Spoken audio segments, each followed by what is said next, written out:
Welcome to A-Level and AP Physics. In today's lesson, we will discuss past paper questions from May June 2024, Paper 2, Variant 2. As always we do, we will discuss these questions in detail so you can improve your conceptual understanding of physics and also you can have better understanding of these exam questions. Today's lesson, we will start from third question. We have already discussed last two questions in the last two videos. For the solution of those two questions, you can check part 01 and part 02. Today's lesson, we will start from question number 3 and we will try to cover as many questions as possible. Let's study together. Let's improve together. Third question says, lightning occurs when charge builds up in the atmosphere, creating a potential difference between the ground and the atmosphere.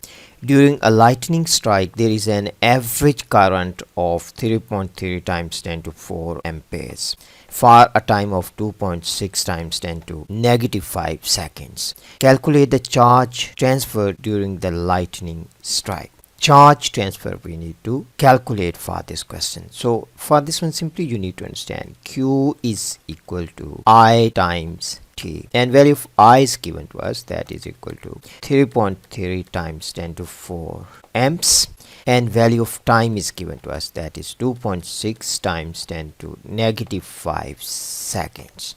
Now if we simply multiply, we will get in this case 0.86 coulombs. Our answer should have 2 SF because the least number of SF in the given data we have 2 SF. So we need to follow the least number of SF in given data. So this is the answer. So let's try to understand a little bit more about this one. Actually, question is telling us, imagine that this is one point and through this point amount of current passing is given to us for a certain period of time, for time delta t, and question is asking us in this time how much charge passed through this point. So we have current, we have charge per second. If we multiply by the time, we can find out amount of charge. So that's the reason we have said Q is equal to I times T. Part B says the potential difference between the ground and atmosphere is 3.0 times 10 to 7 volts. Calculate the average power in gigawatts transferred during the lightning strike. In the last part, value of current was given to us. So simply we can say P is equal to delta V times I. Delta V is the potential difference. Value of delta V is 3.0 times 10 to 7 volts. And value of current in the last part we have, that was 3.3 times 10 to 4 amps.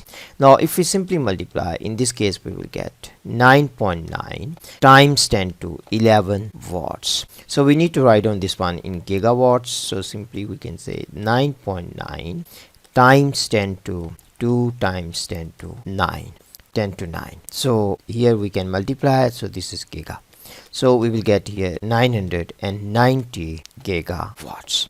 So the final answer is 990 gigawatts. Part C says a lightning rod is attached to a tall building to conduct charge freely to the ground. The lightning rod is modeled as a uniform cylindrical copper cable of total length 95 meters. That runs from the ground to the top of the building as shown in figure 3.1. So this is the lightning rod. So if you look at this one, this black line, this is representing lightning rod.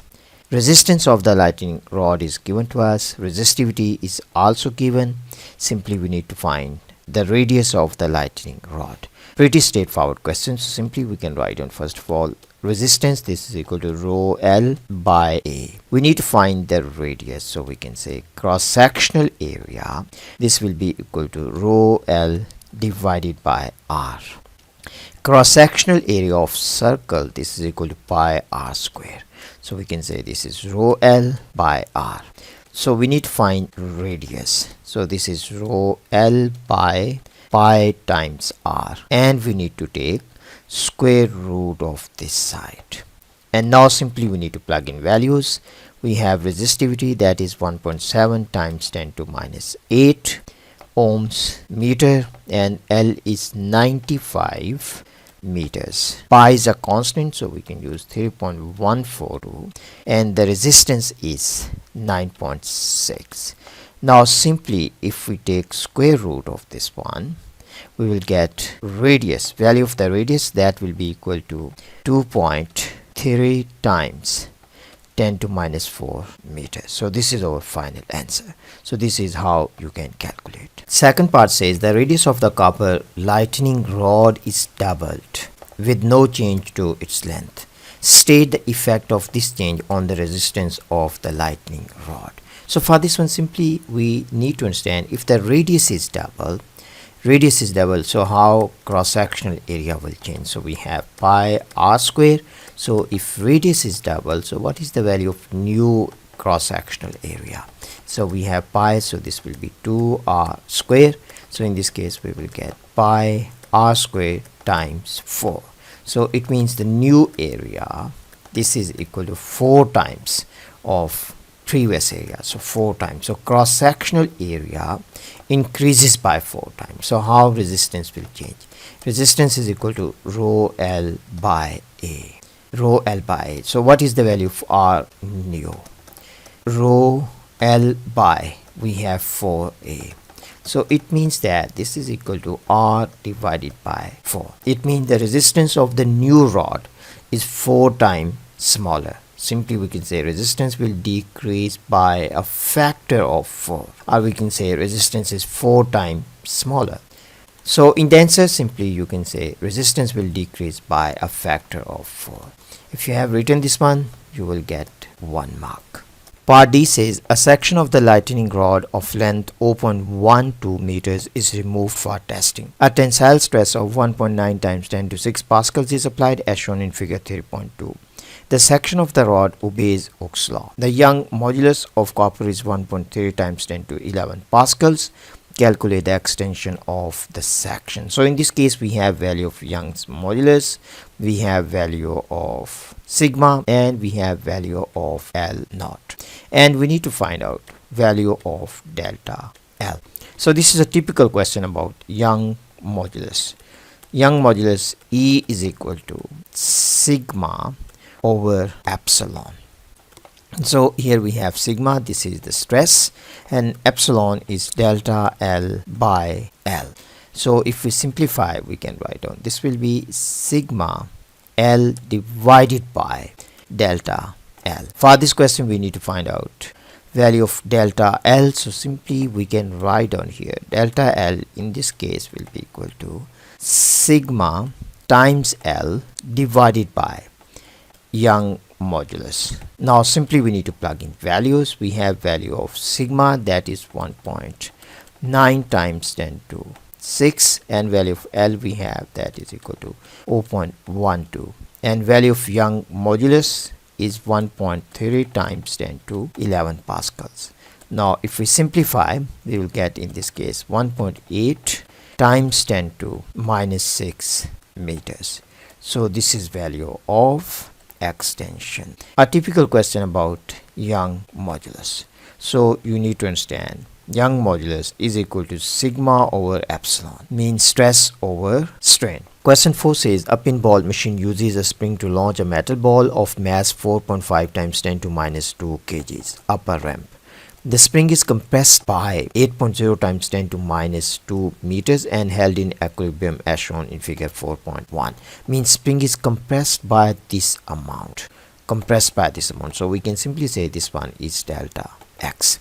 The ramp is at an angle of 15 degrees to the horizontal. The spring obeys Hooke's law and has a spring constant of 29 newtons per meter. Calculate the elastic potential energy in the compressed spring. So pretty straightforward question. So in this case value of K is given to us and value of delta X we have. We need to calculate elastic potential energy, means EPE. EPE simply is equal to 1/2 K delta X square. And this delta X, it is the change in length. So it can be compression or it can be extension. So let me write down here. So this one can be amount of compression or this can be amount of extension. So this is important point, delta X square. Now simply we need to plug in values here. So we have value of K, that is 29 newtons per meter, and value of delta X is 8.0 times 10 to minus 2 meters. So you need to be careful with units. So the final answer in this case will be equal to 9.3 times 10 to minus 2, and this has to be square. So this is the final answer. So this is how you can calculate. Pretty straightforward question. So in this case, nothing to do with the angle. So simply you need to figure out how much spring is compressed or how much spring is stretched. So angle has nothing to do in this question. So this is our final answer.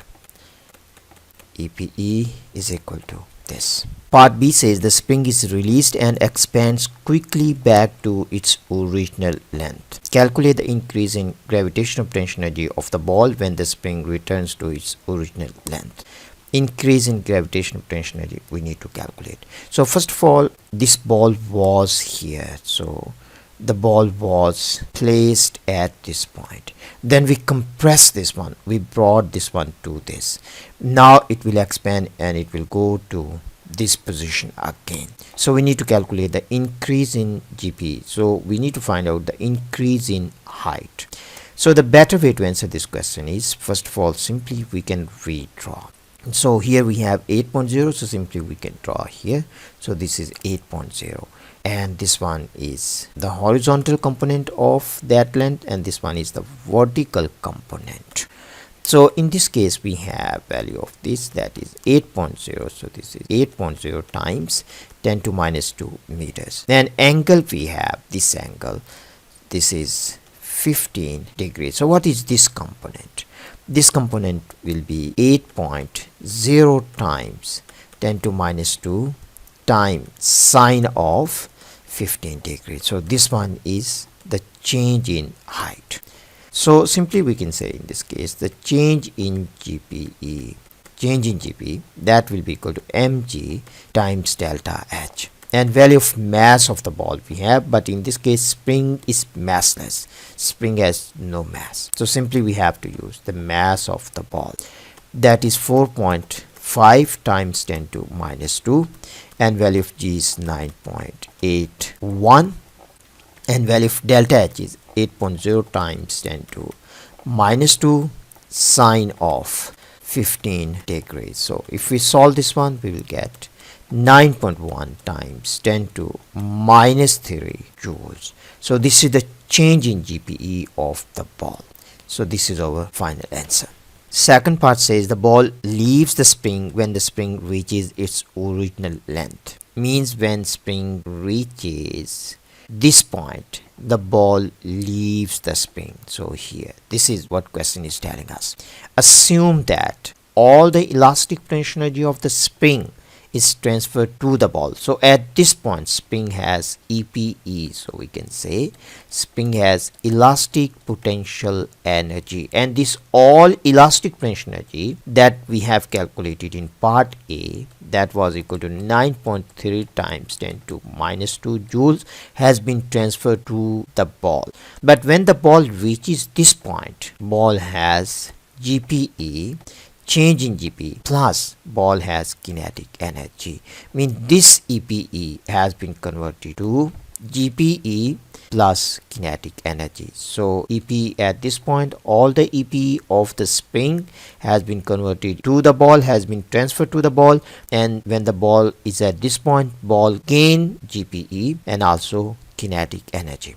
We need to calculate the speed of the ball as it leaves the spring. Mean at this point we need to find out what is speed of the ball. So if at this point we have value of KE, we can find out value of speed because we have mass of the ball. So simply we can write down, first of all, by conservation of energy, EPE, this one is equal to change in GP plus kinetic energy. So we can say from here kinetic energy will be equal to EPE minus change in GPE. At this point we are taking our reference point. We are saying H is equal to 0 at this point. So GPE at this point is also equal to 0. So EP we have calculated, that was 9.3 times 10 to minus 2 minus we have GP that we have just calculated in the last part, that was 9.1 times 10 to minus 3. So this is the kinetic energy of the ball at this point. So now we can find out the speed of this. So speed in this case will be equal to 9.3 times 10 to minus 2 minus 9.1 times 10 to minus 3, and this whole will be multiplied by 2, by this 2, and this will be divided by the mass m. So we can write on m here, and we need to take square root of this one. Now simply if we plug in values, we can find out value of v. So I will simply clean this mass now, and I will plug in value of mass.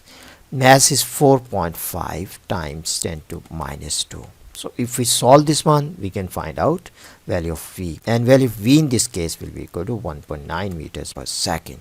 So this is the speed of the ball when it leaves the spring at this point. A little bit tricky one. Elastic potential energy here. So it's telling us, question is telling us that elastic potential energy at this point means all the elastic potential energy of the spring has been transferred to the ball, not at this point. So here spring has elastic potential energy at this point, then elastic potential energy of the spring at this point is equal to 0. So this is the point you need to understand to answer this question. Part C says the ball comes to rest on a horizontal trapdoor of negligible mass at a distance of d from its pivot. A force F acts vertically downwards at a distance of 2.0 centimeters from the pivot as shown in figure 4.2.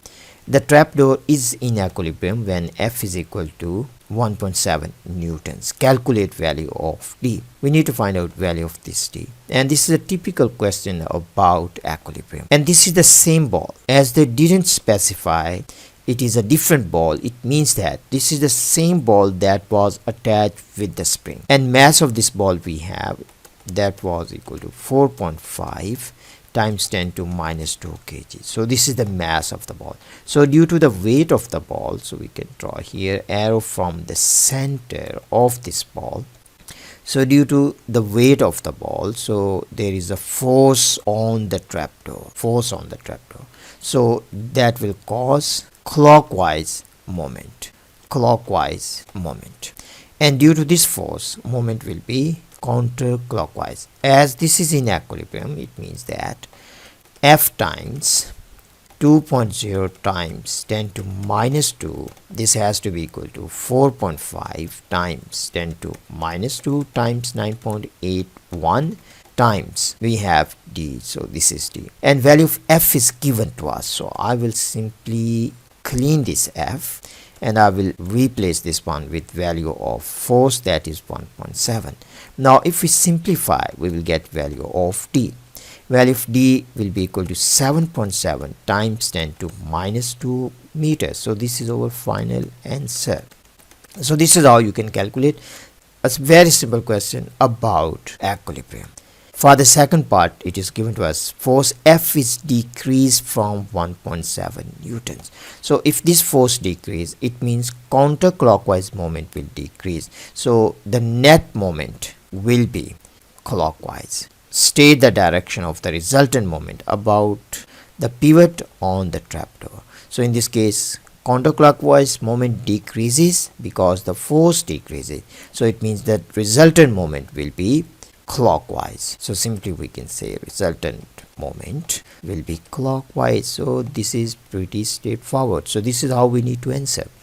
So we have discussed two questions in today's lesson. I hope these questions make sense to you. If this video was helpful, and also other videos on the channel, they are helping you to improve your understanding of physics, please like and subscribe, because your encouragement is very important. And if you're looking for more resources, you can check Patreon. On Patreon you will see a lot of resources, not only videos, also you will see notes, you will also see frequently asked questions and other resources on Patreon.